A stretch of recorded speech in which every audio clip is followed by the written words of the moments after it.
Hello दोस्तों, मैं फिर से आ चुका हूँ ओथलेस प्रोफेशनल ड्रैगन टैमर के एक और नए एपिसोड के साथ। इस एपिसोड की शुरुआत में हम लोग देख पाते हैं एमसी की उस गोदली एरो को छोड़ने की वजह से यहाँ पर एक बहुत बड़ा तो गड्ढा बन चुका है और वहाँ पर हम लोग एक डायरी को भी देख पाते हैं। और फिर अगली बार लुपेन उस डायरी को अपने हाथ से बाबू को उठाने लगा और फिर लुपेन उस डायरी को पढ़ते हुए अपनी मन में कहने लगा वांग तियानलिंग के बॉडी के अंदर यहाँ पर क्या था। ऐसा लग रहा है उसे उस तेजा चेस्ट के अंदर से सिर्फ गॉड सिला कॉस्बो ही नहीं मिला था। लेकिन अगली बॉल तो लुपेन थोड़ा सा शौक होकर कहने लगा ये चीज। उसी वक्त लुपेन तो उस दाढ़ी को पढ़ते हुए अपने मन में कहने लगा मैं 211 डे और नॉर्थ के अंदर हम लोग पोनीडिंग कर रहे थे। उसी वक्त हम लोग देख पाते बहुत सारे जो मोस्ताव के साथ एक नाइट या वो फाइट कर रहा था। और फिर लुपेन फिर से अपने मन में कहने लगा जैसा हमेशा होता है इस व्हाइट आइस प्लेन के अंदर सिर्फ बाइटिंग कोल्ड और एंडलेस फॉर्स गिरा है। और फिर उस नाइट को और एक मॉन्स्टर से फाइट करते हुए सोचते हुए लुपेन अपने मन में कहने लगा लेकिन उस दिन में जो चीज को मैंने कभी एक्सपेक्टेड नहीं किया था। और फिर वो नाइट कुछ देखने के बाद बहुत देर शौक हो जाता है और अपने मन में कहने लगा मैंने उससे मिला था। उसी वो हम लोग देख पाते उस नाइट को बहुत देर खून गिर रहा था। और फिर वहाँ पर एक ड्रैगन के स्वर को दिखाते हुए जो अभी एक मॉन्स्टर को खा रहा था। वो नाइट अपनी मन में कहने लगा एक लेजेंडरी ड्रैगन। और फिर उस आइस ड्रैगन को इमेजिन करते हुए लुपेन अपनी मन में कहने लगा वो खतरनाक बीस्ट जो अचानक से वहाँ पर आ गया था उसने सिर्फ अपनी एक ही ब्रेथ की मदद से हर एक मॉन्स्टर को मार डाला। उसके चारों तरफ हर एक चीज अपनी जिंदगी को पूरी तरह से खो चुका था। उसी वो हम लोग देख पाते बहुत सारे मॉन्स्टर अब उस ड्रैगन के ब्रेथ की वजह से आइस में जम चुका था। और फिर उसी पर उस लेजेंडरी आइस ड्रैगन की ओरा को महसूस करते हुए वो नाइट अपने मन में कहने लगा। और फिर इसी बॉक्स से ये विल्डरनेस अब एक फॉर्मिडेन जोन में बदल चुका है जहाँ पर इंसान चाहकर भी नहीं आ सकता है। अब इस बुक को पढ़ने के बाद लुपेन इस बुक को बंद करते हुए अपने मन में कहने लगा मैंने कभी नहीं एक्सपेक्ट किया था इस नोटबुक के अंदर ड्रैगन के बारे में इंफॉर्मेशन हो सकता है। और फिर लुपेन उस आइस ड्रैगन के बारे में सोचते हुए अपने मन में कहने लगा इसके डिस्क्रिप्शन को देखकर मुझे ऐसा लग रहा है जिस मैजिक को वो ड्रैगन इस्तेमाल कर रहा था वो बिल्कुल द वाथ of the ice dragon king के जैसा ही होगा, इसलिए वो शायद एक आइस ड्रैगन है। और फिर लुपेन थोड़ा सा मुस्कुराते हुए अपने मन में कहने लगा अगर हम लोग उस आइस ड्रैगन को ढूंढ पाए जिसे इस नोटबुक के अंदर मेंशन किया गया है और उसे टेम कर पाए तो फिर हमारा जो ताकत है वो पहले से बहुत ज्यादा बढ़ जाएगा। और फिर लुपेन थोड़ा सा मुस्कुराकर सामने तरफ आगे बढ़ते हुए अपने मन में कहने लगा जब ये सेकेंड इलम पूरी तरह से खत्म हो जाएगा तो मैं फार नॉर्थ में जाने वाला हूँ। और फिर लुपेन ली क्विनफेंग और वान जिंकिंग के बहुत ज्यादा करीब जाकर अपने मन में कहने लगा और अभी इन दोनों के लिए उसी बार लुपेन को देखने के बाद ली क्विनफेंग और वान जिंकिंग बहुत ज्यादा शौक हो जाता है लेकिन कोई भी कुछ भी नहीं कह पाता है। और फिर सिस्टम प्लेन से हम लोग देख पाते लुपेन अपने ड्रैगन ब्लेड स्काइट को इस्तेमाल करने लगा जिसके मदद से लुपेन आसानी से ली क्विनफेंग और वान जिंकिंग के गोली को पकड़ लेता है। और फिर लुपेन अपनी ओरा को अनलिस्ट करते हुए डेविल जैसा फेस बनाकर उन दोनों से कहने लगा क्या तुम लोगों को और कोई भी चीज कहना है यहाँ पर। जो सुनी की बात ली क्विनफेंग बहुत ज्यादा घबरा कर लुपेन से कहने लगा मैं तुम्हें सारे की फ्रेगमेंट्स और सप्लाईज को देने वाला हूँ, मैं सिर्फ यहाँ पर सर्वाइव करना चाहता हूँ और ये हुए इंसानों का कोई भी वैल्यू नहीं है। मैंने बिल्कुल सही कहा ना। जो सुनी की बात वान जिंकिंग भी बहुत ज्यादा घबरा कर कहने लगा लुपेन आज से मैं वान जिंकिंग अपनी हार को मान लेता हूँ, तुम्हें मुझे मानना है या फिर टॉर्चर करना है लेकिन मुझे यहाँ पर सिर्फ एक जल्दी से मौत दो। और फिर वान जिनगेंग बहुत ज्यादा घबरा कर लुपेन से कहने लगा अगर तुम मेरी जिंदगी को अभी छोड़ देते हो तो फिर मेरा फैमिली तुम्हें बाद में एक बहुत बड़ा फेवर जरूर करेगा। या तो भी अगर इसका मतलब नाइफ्स के बाउंड्री कोई फेस क्यों ना करना पड़े और आग के समुद्र से क्यों ना गुजरना पड़े हम लोग ये चीज जरूर करने वाले हैं। जो सुनी की बात लुपेन थोड़ा सा चीजते हुए वान जिंगेंग से कहने लगा क्या तुम्हें सच में ऐसा लगता है ये चाहे चीज मुझे सच में यहाँ पर इम्प्रेस कर सकता है। जो सुनी की बात ली क्विनफेंग थोड़ा सा घबरा कर लुपेन से कहने लगा अगर तुम सच में हमारी जिंदगी को लेना चाहते हो तो फिर प्लीज इस चीज को जल्दी से करो और हमारे स्वर को काट डालो।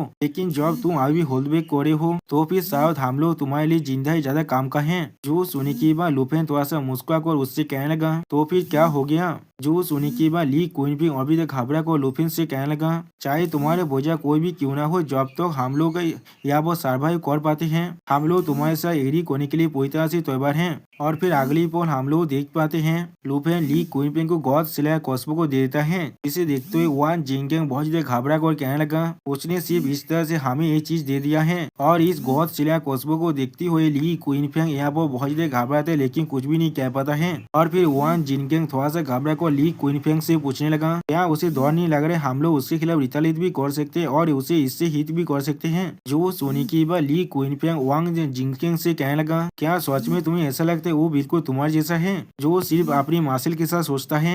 और फिर ली क्विनफेंग वांग जिंगकेंग की ताब देखते हुए उससे कहने लगा सिर्फ यही फैक्ट उसके पास साहस है हमें इस गॉड स्लेयर कॉस्मो को देने का सिर्फ इसका ही मतलब है वो इससे भी ज्यादा खतरनाक पहाड़ को अभी मोजिस करता है। अगर तुम सच में मरना चाहते हो तो फिर तुम मुझे अब अपने साथ मत खींचना। जो सुनी की बात वान जिंगकेंग अपने पाव की चोटों की तरफ देखते हुए थोड़ा सा परेशान होकर कहने लगा मुझे ये चीज अच्छी तरह से मालूम है और तुम्हें मुझे इस चीज को याद दिलाने का कोई भी जरूरत नहीं है। अब हमारा ये सांपों के दिन जिंदगी खत्म होने वाला है। और फिर वान जिंगकेंग अपने सामने उस कोयलिस्टोन को देखते हुए कहने लगा इस तरह की मिसचिफ की तरफ वो आदमी अभी आगे बढ़ रहा है उस लेक के मार्च पर। जो सुनी की बात ली क्विनफेंग अब कहने लगा वो जरूर हमारे लिए कोई भी चीज को आसान करने की कोशिश नहीं कर रहा है। और फिर हम लोग देख पाते हैं लुफेन वहाँ पर और एक तेजा चेस्ट को ओपन करने की कोशिश करने लगा। अगली पल हम लोग देख पाते लुफेन ने उस तेजा चेस्ट को ओपन कर लिया है और सिस्टम प्लेन से हमें मालूम चलते लुफेन अभी उस तेजा पे लोकेशन के अंदर आ चुका है। और फिर हम लोग देख पाते उस तेजा चेस्ट के अंदर से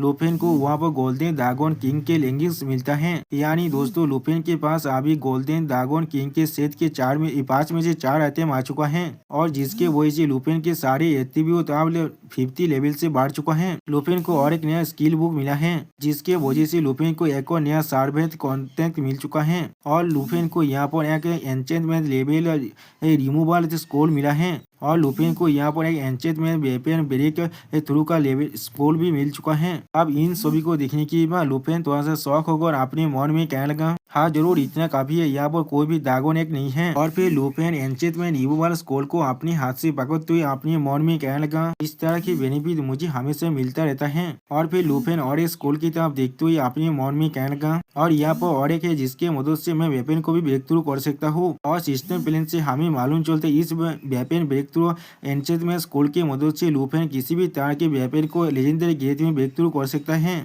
अब सिस्टम प्लेन में इस मैसेज को पढ़ने के बाद लुफेन अपने मन में कहने लगा थोड़ा सा इंतजार करो, इस बार मैं मेरी जो असली वेपन स्टाइल है उसे ब्रेक थ्रू कर सकता हूँ वो मार्स मिटियोर शॉट को। और फिर लुफेन अपनी उस मिटियोर शॉट को बाहर निकालने के बाद अपने मन में कहने लगा तो फिर इस चीज को और भी ज्यादा डिले ना कर ऐसा करने की कोशिश कर देखते हैं। अगली पल हम लोग देख पाते लुफेन उस कॉल को इस्तेमाल करने लगा अपनी उस मिटियोर शॉट को ब्रेक थ्रू करने के लिए। और फिर हम लोग देख पाते लुफेन के उस शॉट के अंदर से बहुत देर ओरा बाहर निकलने लगा और उसी वो सिस्टम प्लेन से हमें मालूम चलता है लुफेन ने यहाँ पर स्टार फायर स्ट्रीम को हासिल कर लिया है। और फिर लुफेन इस चीज को देखने के बाद थोड़ा सा मुस्कुराते हुए अपने मन में कहने लगा ये असल में एक इनविजिबल शॉट में बदल चुका है, इसके मदद से मैं किसी भी अटैक को और भी ज्यादा आसानी से कर सकता हूँ। और फिर लुफेन उस स्किल बुक की तरफ देखते हुए खुद से कहने लगा क्या सार्वेंट कॉन्ट्रैक्ट वो क्या चीज है। उसी वो सिस्टम प्लेन से हमें मालूम चलता है सार्वेंट कॉन्ट्रैक्ट एक स्पेशल तरह की स्किल बुक है जिसे बीस्ट मास्टर हमेशा यूज करते हैं।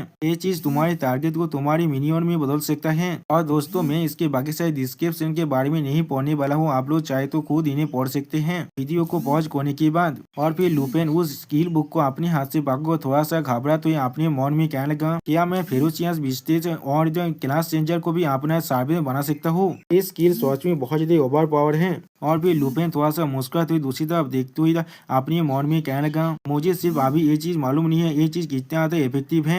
अगली पर लुफेन ली क्विनफेंग और वान जिंगकेंग के करीब आ जाता है। अब लुफेन को देखने के बाद ली क्विनफेंग उससे पूछने लगा क्या अब वक्त आ चुका है यहाँ से जाने का। जो सुनने के बाद लुफेन मुस्कुराते हुए ली क्विनफेंग से कहने लगा यहाँ से जाने से पहले मैं तुम दोनों को एक बात देना चाहता हूँ। अगर मैं तुम दोनों को सिक्किम के अंदर कम्प्लीट फ्रीडम देता हूँ क्या तुम लोग इसके लिए तैयार हो। जो सुनने के बाद वान जिंगकेंग थोड़ा सा शौक होकर लुफेन से पूछने लगा तुम किस तरह के बाप के बारे में अभी बात कर रहे हो, क्या ये सोच में ताकतवर भी है।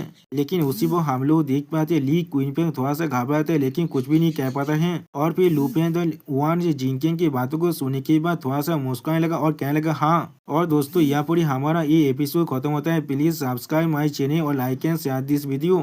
और दोस्तों मेरे चैनल के अंदर मेंबरशिप प्रोग्राम भी अब चालू हो चुका है, आप लोग चाहे तो मेरी ज्वाइन की मेंबरशिप को भी ज्वाइन कर सकते हैं मानव को और भी ज्यादा जल्दी में देखने के लिए। और मैं हुआ पर कुछ नहीं मानव सीरीज को भी एक्सप्लेन करने वाला हूँ, इसीलिए प्लीज मेरी चैनल की मेंबरशिप प्रोग्राम को ज्वाइन कर लीजिए। Okay bye bye सावनरा।